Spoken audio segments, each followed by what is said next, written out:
Welcome back. It's Doom from Dungeons and Doom Biscuit. I am one half of the creative team behind DungeonSwag.com. Check out the link or the description for a link to it. This is the box we made out of our Dungeon Swag box. So we get this box with our miniatures in it. And I know that sounds funny, but when we started this business, we actually also wanted the miniatures, and that's why we chose the artists we chose and the people we work with. So even though I'm one half of Dungeon Swag, Tom sends me a box, monthly too, and it just kind of comes out of any profit there might be. But that's fine, and I just like painting miniatures, and I said, I was going to do something with these boxes. So let's start out. I have a little dab of water in here. This is Apple Barrel from Walmart, burnt umber. And we're going to put a burnt umber base coat. I have 3 shades of brown here. If you have been watching, you might have caught on that I have this thing I do where I kind of go with the same. I use 3 colors. That's just kind of, not every time. Well, maybe every time. I don't even know. I haven't really watched. I don't know what I did because I haven't been paying attention. But anyways, I use 3 colors and I step it down. I think it makes the building not look new. It makes it look a little more like it's been around. But for my lightest brown today, I've chosen this chestnut, which has a little bit of a reddish orange to it, because I don't want my buildings to be like dismal, but I have a lot of really bright colored buildings I've been working on, and I don't want all my buildings to be like, you go into the dingy casino and it's, instead of a building that looks like it's not trying to draw attention, it's a hot pink hut. I'm trying to avoid that kind of stuff, so this is good. It's good to use brown. And we are not looking for perfection. You do not have to get into every crack if you don't want to. I'm not getting it perfectly in there, though I am making somewhat of an effort. And today, this is all about having fun because it is Sunday Fun Day. I just came back from Cannonsburg, Pennsylvania. I was at this. My mom is part of this giant, like 200-something thousand member Facebook group called the Cookie College, and she was teaching classes. And well, I'm not young, and my parents are, they're getting older, and it was a lot of work even for young people. So my oldest son and I went up to Cannonsburg with them to help sell tickets to the cookie classes and set up the tables for the people as each class started, because she was just teaching a couple simple techniques.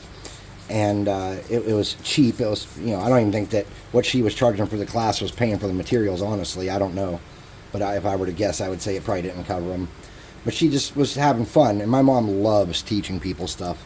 And she loves sharing art with people and letting people be creative. And I guess that's kind of where I got it from my parents. My dad is just a phenomenal musician. And he taught me a love of music from a young age. And even though I'm only in my 40s, I'm an enormous Bob Dylan fan and Bob Seger, and just really gave me a lot of cool things to look at from my parents' perspective, because we did so much when I was growing up. We didn't have a lot of money, and we did everything. We played board games together, and we painted. Well, my mom more so with the art stuff, but we painted. And if I ever needed art supplies, there was, even though things, we weren't rich, there was always money for art supplies and stuff.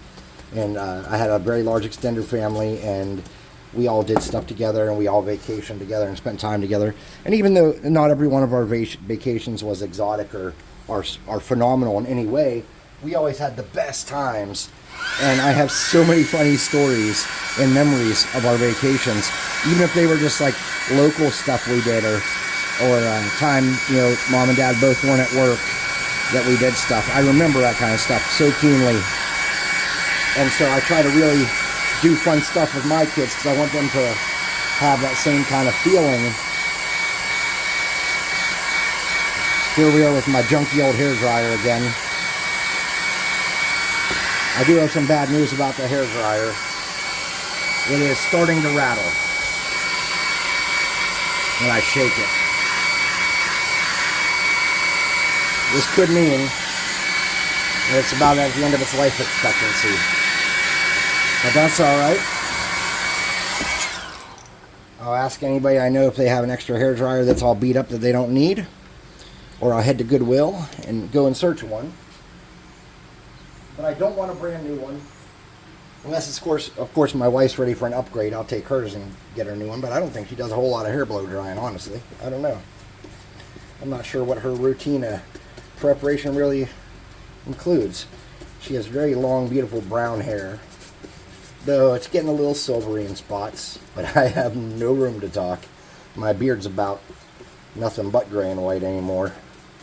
And my hair's still pretty brown, but not pretty as in attractive, but pretty as in a large amount brown. So I don't know what her hair care regimen or whatever it is, regimen. I don't know what that includes. And I don't think I'm going to go ask her just so I can tell y'all as you're watching me turn garbage into tabletop garbage. But yeah, if she's ready for a new one, we can get her a new one. I'll just take the old one.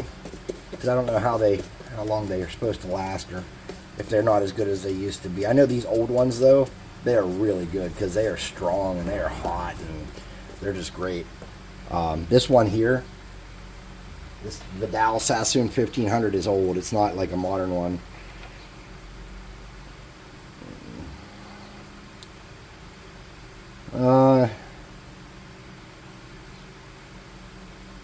I can't even see when it's from. It doesn't seem to say what year. Oh well, sorry. It'd be cool if I knew, huh? But I don't.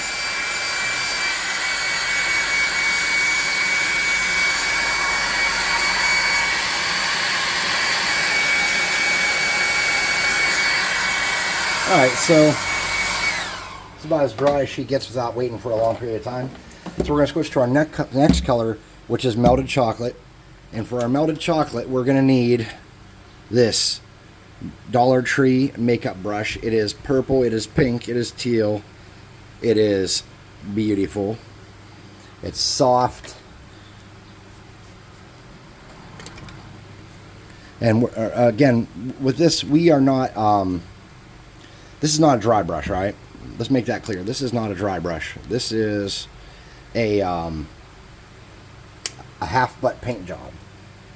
So we don't want to wipe all the paint off our brush. We want to add some color to this building, just not in every groove and crack. So we're going to lighten this building up right now, and we're going to just kind of get in here, cover it good, lighten it up some. Again, not trying to fill in all these cracks. We're just trying to change the shade of the building.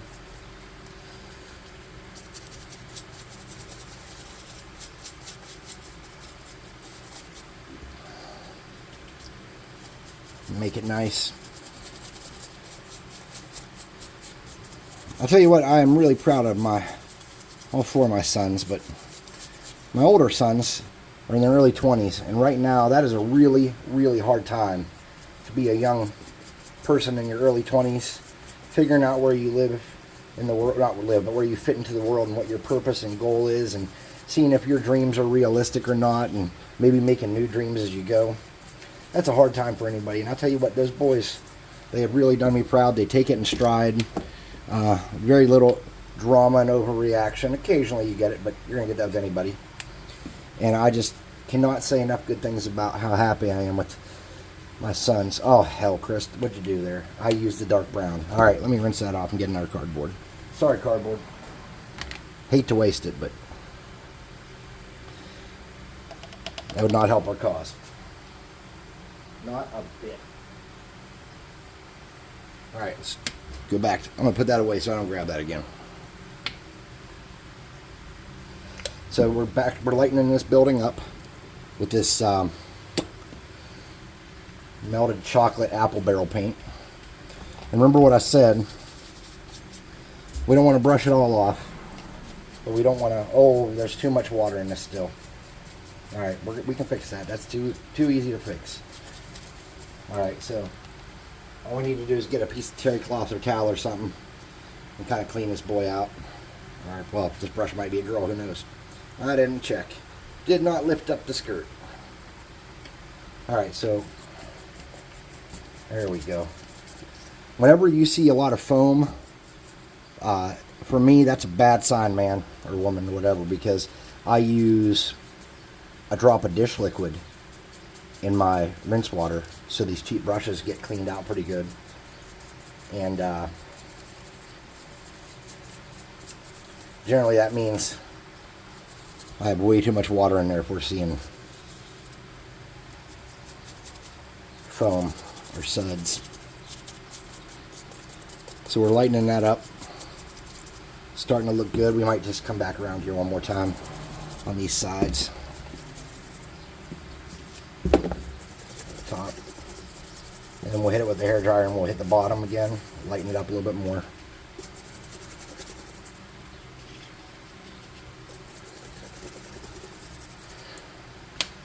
Alright, we're done with that brush. Oh no, we're not. Darn me. Alright, let me get the terry cloth and squeeze it back out. Well done, Chris. Thanks, man. My real name is Chris, by the way. On video games and everything, and even in real life, sometimes people still call me Doom. But it's kind of a misnomer. I was on this place called McKenna Mount Site. I don't know if it even still exists, but it was a urban tactical training place. It's like a little fake town.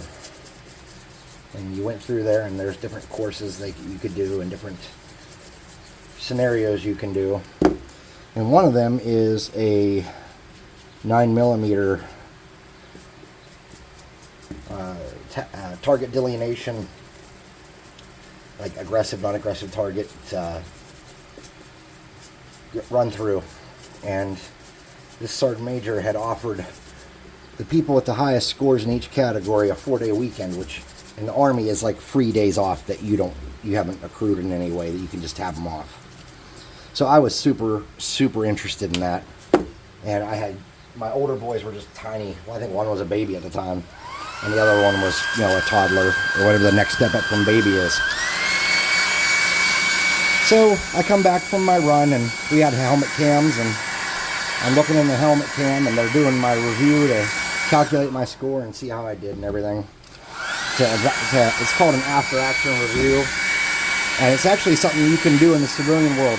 Anytime you do any big activity or any kind of team activity, and we kind of do this with D&D even, it is really good for everybody to sit down together and talk about the goods and the bads and how it could have been done differently. You will find that a collaborative effort goes a long way in any group endeavor. So I recommend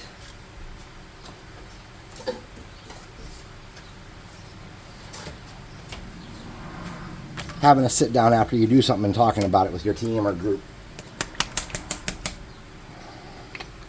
So, anyways, back to the Doom thing. So, I don't know if any of you guys are old enough to remember, or, well, you might be or you might not be, the old Doom video game. He ran around the whole game with whatever weapon you had equipped, just sticking out in front of him, okay? So if you had a 9mm, the whole game was you just run around with this 9mm bouncing in front of you. When we looked at my after-action review of the McKenna Mount Site run that I did with the 9mm, it unfortunately, because I was nervous and trying really hard to get a good score, to try to get my free 4 days off that I didn't have accrued, so I could sit at home and chug on beers. I used to drink, I don't so much now, but so I could sit at home and chug on beers and play with my wife and kids and do whatever I was doing, play D&D and such.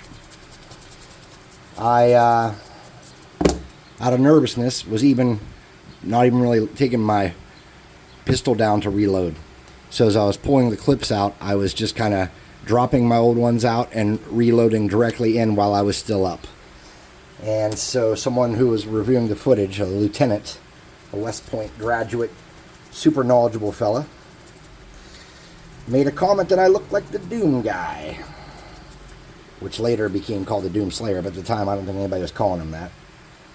And then I became Doom. And when new people would join the unit, we wouldn't talk about it. We wouldn't tell them where our nicknames came from and stuff. We would just, call everybody by our nicknames a lot. More so than probably we should have, because we thought we all thought we were super funny. And so new people, just all they knew about me was that I was this little stocky guy that worked out a lot, and I liked to do mixed martial arts, and that I'd been overseas a few times, and that my nickname was Doom. And of course, we didn't take the time to correct people and tell them why my nickname was Doom. No, that didn't occur to anybody. That wasn't how we rolled. So I just ran around for a period of time being called the Doom guy, then eventually it settled into Doom. And all the new people must have thought, and this was kind of funny, and it's how legends are created, really, but we would just kind of let them think something amazing had precipitated, some amazing event had precipitated the nickname Doom, when it was in fact just me being nervous and trying to get a 4-day weekend. Now, I am a little bit of a storyteller, and even though all that is true, and what I'm about to tell you is true, I have held off on this very important detail until the very end, just to make this story better. Some of you are wondering if I got that 4-day weekend off. Well, in the rifle run I did terribly. I shot balloons that were, because they had balloons that were like slightly different color. And you had to delineate at some of the points in the thing where you didn't shoot at targets or anything. You shot at balloons that were slightly different colors. So you were either shooting a off-white balloon or a light yellow balloon, and you were supposed to take your time and delineate, which is like choose between the right targets. I rushed and didn't do that. So I did terrible. I did not get the 4-day weekend from that. However, the 9 mil run that got me the nickname Doom, I did get the top score of the top time, and me and another guy both got a 4-day weekend out of it, and it was amazing. And I can't tell you what I did on that 4-day weekend, but I'll tell you what. Anytime you get something like that where they make it competitive, and you bust your rear end and try your hardest and you succeed, there's not too many feelings way better than that, I'll be honest. A 4-day weekend that you had earned was way better than one they handed out to everybody. So, that's just a little story. I don't talk about the Army a whole lot, I guess, in general. But, I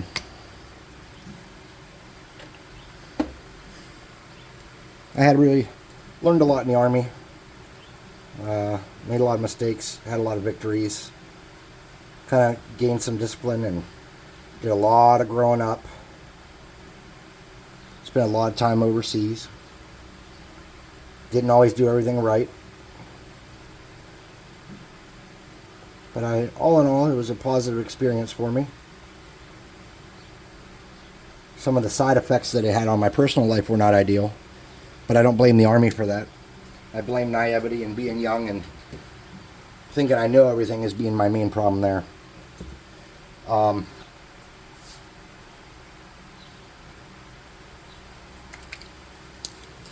Just want to kind of do these buttons in a different color. That's all right. We have time. We can do these buttons in all kinds of different colors. I don't even think, I'm not sure. I think we're at what? Yep, 18 and a half. 18 and a half minutes. So, maybe this building is got some red decor. Who knows? Maybe not.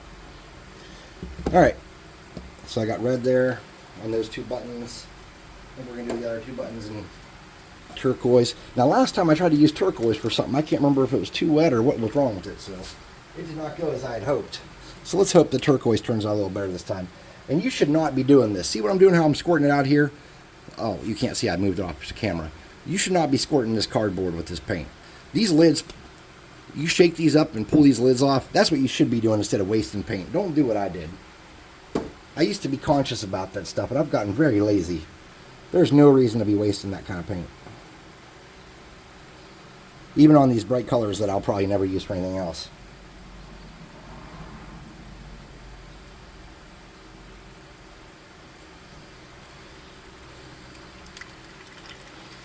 Alright, we got some rivets left. We're going to need a metallic. I think I'm going to go to that, where's that one I had? Yeah, this. I've been using this a lot. This is that folk art brush metal. I don't know. I really like this stuff. It's super good. Usually these cheaper metallics are just terrible, but this one seems pretty good.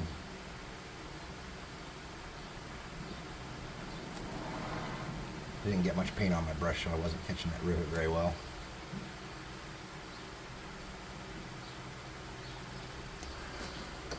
And I had some other rivets. There we go. Back here.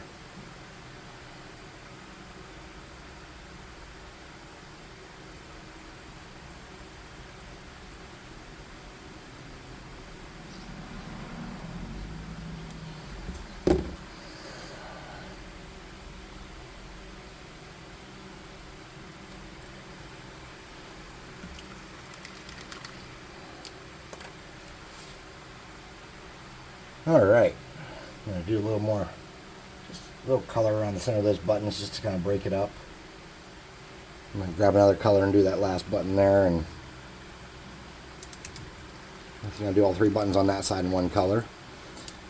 And then I think I'd like to paint this or this a different color so it kind of stands out. Not a metallic for sure, but or not that metallic anyway, but some color. So it looks like the color we've grabbed is King's Gold. We're going to do this button and those three buttons with that. I'm not painting the whole button. I'm just kind of doing a little color in the middle there to make it look different.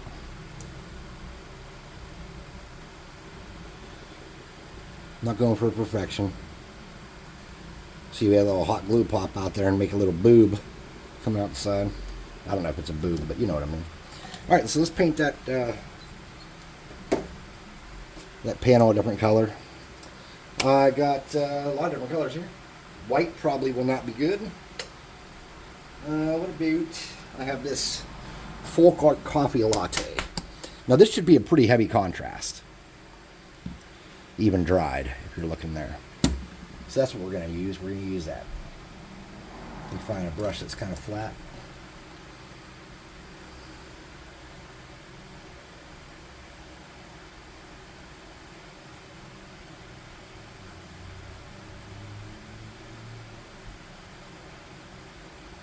I should have took some pictures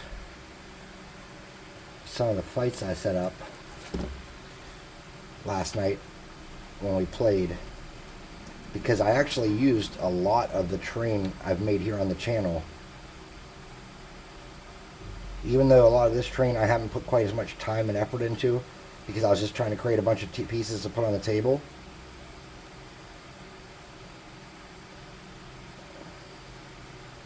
Some of them just really popped with the different contrasts of colors and the way I implemented them together with the bridges and stuff. I also made I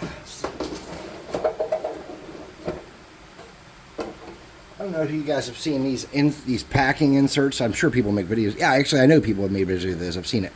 But I have some landing pads and stuff I made out with these. And I had one of those, and I used some of my colored buildings around it, and it really just, the fight was great. Everybody had a good time. It popped nicely. So, when I say pop, I just mean that it made it stand out. There was no popping sounds. There was no one was drinking soda at it. It was just one of those, I don't really mean pop when I say pop, okay?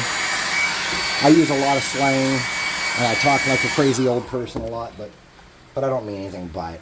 So we're going to hit this with a clear coat, and I'll bring it right back, and we'll look at it and see what we got. Stand by. Oh, clear coating.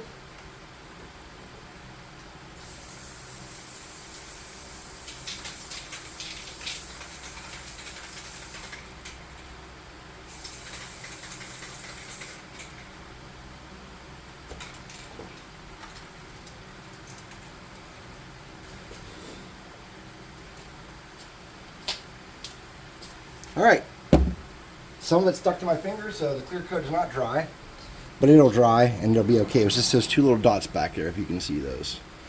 But this will dry. It'll look nice. It'll look like we want it to.